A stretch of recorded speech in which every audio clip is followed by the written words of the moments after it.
नमस्कार विद्यार्थी मित्रांनो. उद्या 9 नोव्हेंबर कयामत का दिन, की ज्याचा तुम्ही खूप दिवसापासून वाट बघत होते. राज्यसेवेच्या नवीन पॅटर्न आणि नवीन पॅटर्नची असलेली पहिली पूर्वपरीक्षा उद्या असणार आहे. सो सर्वांना माझ्याकडनं आणि ज्ञानाकूर परिवाराकडनं तुम्हाला लाख लाख शुभेच्छा. अभ्यास हा सगळ्यांचा झालेलाच आहे. मनामध्ये कॉन्फिडन्स ठेवा, घाई गडबड करू नका, डोकं अगदी शांत ठेवा. सगळ्या गोष्टी प्रॉपरली घेतल्या आहे की नाही याचं एकदा चेकलिस्ट बनवा. जसं की हॉल तिकीट, विशेषतः हॉल तिकीटवर उद्याच्याच तारखेचं असलेलं मेन्शन आहे का हेही बघून घ्या.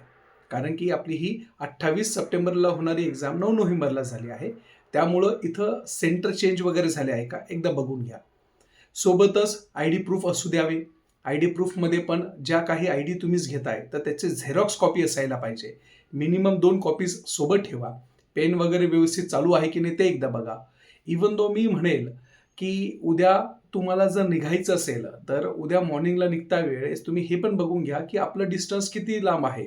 म्हणजे आपल्याकडं पर्टिक्युलर तो टाईम पिरियड जो असणार आहे तो आपल्याला किती लागतो याचं एक ॲनालिसिस करून घ्या. हे एवढ्या बेसिक गोष्टी का? कारण की ह्या सगळ्या गोष्टी मॅटर करतात. इवन दो मी हेही सांगेल की जर तुम्ही दुचाकी वाहनाचा वापर करत असेल तर एकदा त्याची हवा वगैरे देखील चेक करून घ्या. कारण की उद्या असं नको व्हायला की सकाळी आपण निघालोय परीक्षेला आणि गाडी पंक्चर वगैरे झालेली आहे. ह्या सगळ्या बेसिक गोष्टी असतात. परंतु याचा असलेला इम्पॅक्ट हा लाँग टर्म असतो.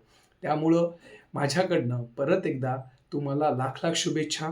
यशस्वी भव हा आपला असलेला मूलमंत्र आहे आणि उद्या तुम्ही चांगलंच करणार आहे ही माझी इच्छा. Thank you so much.